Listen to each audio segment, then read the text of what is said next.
ಅದಾದ ನಂತರ ಎಲ್ಲ ಏನು ಮಾಡೋದಂದ್ರೆ ಬೇಕಾಗುವಂಥ ಆಟಿಕೆ ಸಾಮಾನುಗಳು ಮತ್ತಂದ್ರೆ ಓದೋ ಬುಕ್ಸ್ಗಳು ಮತ್ತು ನಮ್ಮ ಸ್ಟೋವ್ಗಳು ಕೆಲವೊಂದು ಹಳಿವಾಗಿದ್ದಂಥ ಸಾಮಾನುಗಳೆಲ್ಲ ತೆಗೆದುಕೇಸಿ ಪಾತ್ರೆಗಳು ಆಯಿತು ಮಕ್ಕಳಿಗೆ ಚಲೋ ಹಾಡು ಕೇಳಕ್ಕೆ ಅಂತಂದು ಎಲ್ಲ ಇಂಥವೆಲ್ಲ ನೆನಪಿಸ್ಕೊಂಡು ನಾ ಏನು ಮಾಡ್ದೆ ಎಲ್ಲ ಮಕ್ಕಳಿಗೂ ಇದು ಅನುಕೂಲ ಆಗ್ತದನ್ನ ಕಾರಣಕ್ಕಾಗಿ ನಾ ಇವೆಲ್ಲಷ್ಟು ಮಟೀರಿಯಲ್ ಅಂದ್ರೆ ಗೃಹಲಕ್ಷ್ಮಿ ಹಣದಾಗ ತಗೊಂಡೆ.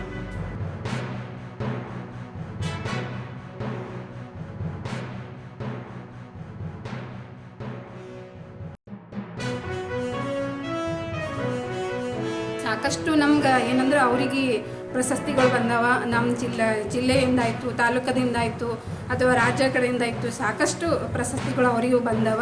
ಆಮೇಲೆ ನಾವು ಇಲ್ಲಿ ದಂಡೋತಿದಲ್ಲಿ 8 ಕೇಂದ್ರಗಳದಾವ.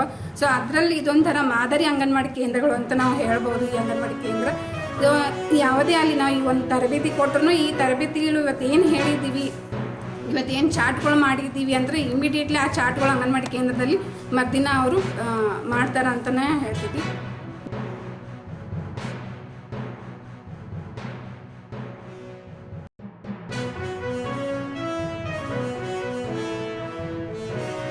ಸ್ವ ಇಚ್ಛೆಯಿಂದ ತಮ್ಮ ಮಕ್ಕಳಿಗೆ ಒಂದು ವಿದ್ಯಾಭ್ಯಾಸ ಕಡೆಗೆ ಗಮನ ಹರಿಸಿ, ಯಾಕಪ್ಪ ಅಂತಂದರೆ ಇಲ್ಲಿ ಒಂದು ಹುಡುಗರು ಸಮೇತ ತಮ್ಮ ಮನೆಯಲ್ಲಿ ಈ ಸ್ಕೂಲ್ ಟೈಮ್ ಆಯ್ತಂದ್ರೆ ಪ್ಲೇನೆ ಏನಪ್ಪ ಅಂತಂದರೆ ಇವರು ನಮ್ಮ ಅಂಗನವಾಡಿ ತೆರೆದ ತಕ್ಷಣ ಆ ಅಂಗನವಾಡಿ ಟೀಚರ್ ಕರೆಯೋಕ್ಕಿಂತ ಮುಂಚೆನೇ ಏನಪ್ಪ ಅಂತಂದ್ರೆ ಈ ಒಂದು ಹುಡುಗರು ತಮ್ಮಿಚ್ಚಲು ತಾವೇ ಬಂದು ಏನಪ್ಪ ಅಂತಂದ್ರೆ ಇಲ್ಲಿ ಈ ವಿದ್ಯಾಭ್ಯಾಸ ಮಾಡೋದಾಗಲಿ ಅಥವಾ ತಮ್ಮ ಆಟ ಪಾಠ ಓಡನೆ ಆಗಲಿ ಒಂದು ಚೆನ್ನಾಗಿ ಓದ್ತಾ ಇದ್ದಾರೆ ಅಂತ ಭಾವನೆ.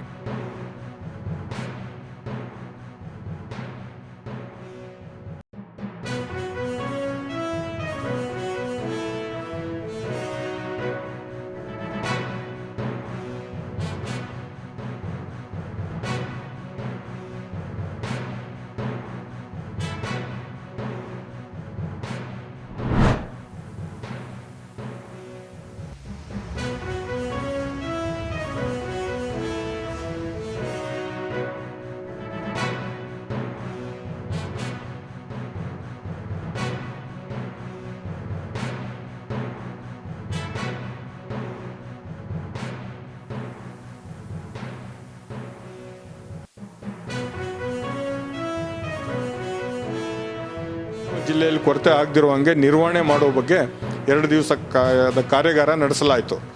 ಬೆಂಗಳೂರು ನಮ್ಮ ಕೇಂದ್ರ ಕಚೇರಿಯಲ್ಲಿ ನಡೆದಂಥ 2026ರ ಮುಂಗಾರಿನ ಕಾರ್ಯಾಗಾರದಲ್ಲಿ ನಾವು ಈ ಕೃಷಿ ಭಾಗ್ಯದ ಪ್ರದರ್ಶಿಕೆಯನ್ನು ಪ್ರದರ್ಶನ ಮಾಡಿದ್ವಿ. ಇಲ್ಲಿ ಎಲ್ಲ ಜಿಲ್ಲೆಗಳಿಂದ ಪ್ರದರ್ಶನ ಮಾಡಲಾಗಿತ್ತು.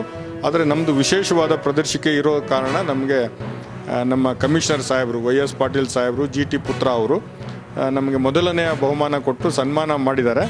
ಇದು ನಮ್ಮ ಇಡೀ ತಂಡಕ್ಕೆ, ದಾವಣಗೆರೆಯ ಕೃಷಿ ಇಲಾಖೆಯ ತಂಡಕ್ಕೆ ಸಲ್ಲಿದ ಗೌರವ ಅಂತ ನಾನು ಭಾವಿಸಿದ್ದೀನಿ. 26-27ನೇ ಸಾಲಿನ ಮುಂಗಾರು ಹಂಗಾಮಿನ ಕಾರ್ಯಾಗಾರ ನಡೆಯಿತು.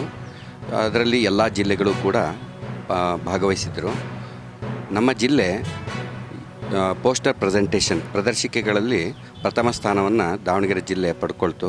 ಇದಕ್ಕೆ ಮೂಲಭೂತ ಕಾರಣ ನಾವು ಕೃಷಿ ಹೊಂಡಗಳನ್ನು ಕಳೆದ 3 ವರ್ಷಗಳಿಂದ ದಾವಣಗೆರೆ ಜಿಲ್ಲೆಯಲ್ಲಿ ಮಾಡಿದ್ದೇವೆ. ದಾವಣಗೆರೆ ತಾಲೂಕಿನಲ್ಲಿ ಸುಮಾರು 392 ಕೃಷಿ ಹೊಂಡಗಳನ್ನು ರೈತರಿಗೆ ಸಹಾಯಧನದಡಿಯಲ್ಲಿ ಮಾಡಿಕೊಟ್ಟಿದ್ದೀವಿ.